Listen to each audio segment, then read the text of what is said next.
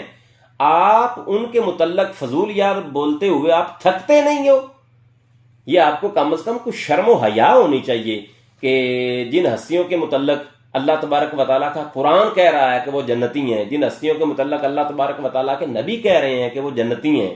اور ایک جگہ پہ نہیں کئی متعدد بار حضور علیہ الصلوۃ والسلام نے گواہی دی ہے کہ وہ جنتی ہیں، اللہ تبارک و تعالیٰ نے ان کا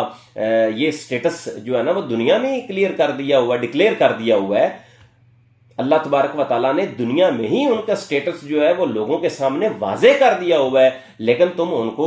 جہنمی اور معاذ اللہ ان کو کافر کہنا اور ان کے اعمال کو جو ہے نا وہ ضائع کرنا، ڈرو اس وقت سے۔ بلکہ میں تو یہ کہتا ہوں کہ تم ان کو کہتے ہو، تم اپنے اعمال ضائع کروا کے بیٹھ گئے ہوئے ہو۔ اب میں آگے ایک اور تفسیر، چوتھے نمبر پہ تفسیر رکھنا چاہوں گا۔ علامہ ابو جعفر محمد بن الحسن الطوسی جن کی وفات 460 ہجری میں ہوئی، وہ اس آیت کا شان نزول بیان کرتے ہیں۔ یہ حسن اللہ یاری تو مکاری کرتا ہوا نظر آتا ہے، وہ کہتا ہے کہ ابو بکر کے بارے میں نازل ہوئی، تمہارا گھر کیا کہتا ہے؟ اپنے گھر کی کتابوں کو پڑھ مر لیتے، اپنے گھر کی کتابیں پڑھ لیتے، ادھر ادھر کیوں منہ مارتے پھر رہے ہو؟ اپنے گھر کی کتابیں پڑھو۔ اب وہ کہتے ہیں حضرت ابن عباس اور امام حسن سے یہ روایت کرتے ہیں، وقال الحسن ذبح قوم قبل صلاة العید یوم النحر فامروا باعادة ذبیحة اخرى وقال الزجاج المان لا تقدموا اعمال الطاقات قبل الوقت الذي امر الله والنبي صلی اللہ علیہ وسلم به حتى قیل لا يجوز تقدم الزکاة قبل وقتها وقال قوم كانوا اذا سألوا عن شيء قالوا فيه قبل النبي صلی اللہ علیہ وسلم نهوا عن ذلك۔ حضرات ذی وقار ترجمہ سماعت فرمائیں۔ علامہ حسن الطوسی متوفہ 460 ہجری اپنی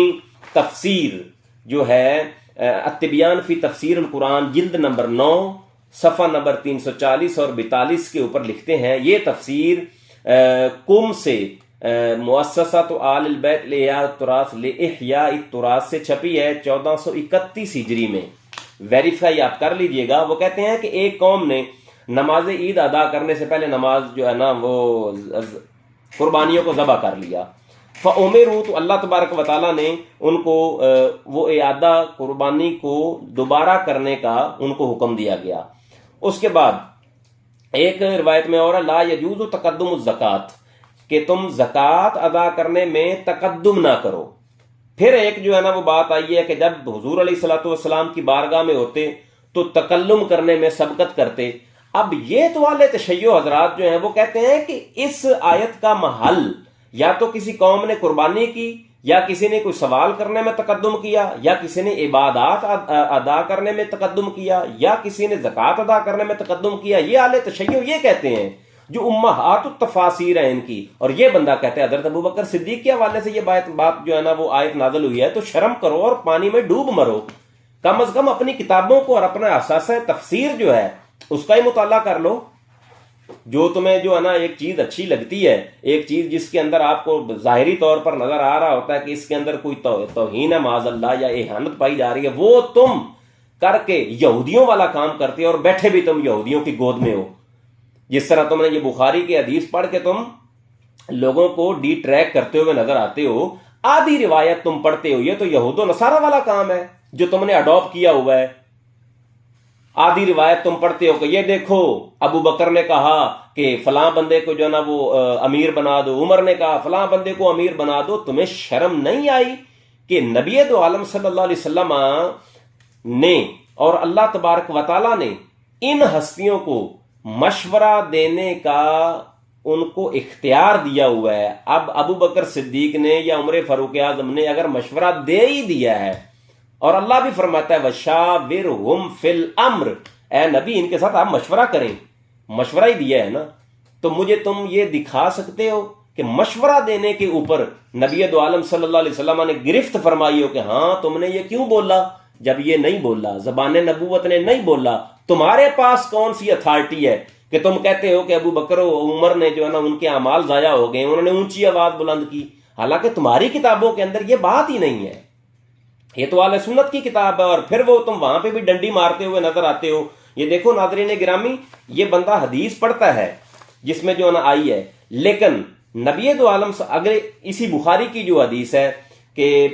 اسی بخاری میں یہ ہے کہ ان ابا بکر اذا حدث النبی صلی اللہ علیہ وسلم بحدیث حدثہ کاخ السرار لم یسمعہ حتی یستفہمہ، کہ اس آیت کے نازل ہونے کے بعد سیدنا ابو بکر صدیق رضی اللہ تعالیٰ عنہ کا یہ آداب نبوی کا یہ عالم ہو گیا تھا کہ آپ جب حضور علیہ السلام سے بات کرتے آقا علیہ السلام کو آپ کی بات سمجھ نہیں آتی تھی، بالکل سرگوشی کیا کرتے تھے. کاخ السرار، حسن اللہ یاری عرف مکاری، اس کا ترجمہ کرو، کاخ السرار اے صاحب السرار، یعنی سرگوشی کرنے والے. تو جب آپ سرگوشی کرتے حضور علیہ السلام دوبارہ آپ ان کو فرماتے کہ اونچی ذرا تھوڑا سا بولو، پھر آقا علیہ السلام کو آپ کی بات سمجھ آتی. اس حدیث میں بھی حسن اللہ یاری بلنڈر مارتا ہوا نظر آتا ہے. 2-3 عبارات جو ہے نا وہ لائنیں لے لیں اور یہ دیکھو بخاری میں ہے، تمہاری بخاری میں ہے، تو میں یہ تمہاری کتابوں سے یہ دکھا رہا ہوں حسن یاری اور مکاری کہ تمہارے کسی بھی مفسر نے حضرت ابو بکر صدیق کے حوالے سے اس آیت کا مصداق ان کو ٹھہرایا ہی نہیں ہے. اب میں آخر پہ آپ کو یہ چیلنج کرتا ہوں کہ آپ مجھے آپ کا تفسیری اثاثہ، آپ کا حدیث کا اثاثہ یا آپ کی جتنی کتب ہیں ان میں سے آپ نے مجھے یہ بات دکھانی ہے کہ کیا قرآن کی اس آیت کے ذیل میں یا حدیث کی کسی آیت یا حدیث میں یہ آیا ہے کہ داعت اعمال ابی بکر، داعت اعمال عمر، یا بطلت اعمال ابی بکر. اس طرح کے جب الفاظ اللہ کے رسول نے نہیں فرمائے یا کسی مفسر نے نہیں کہے یا کسی محدث نے نہیں کہے، تم کون ہوتے ہو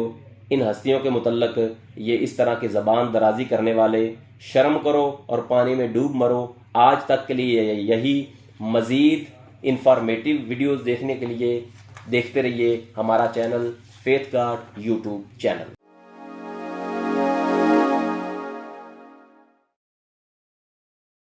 Like, comment, and subscribe.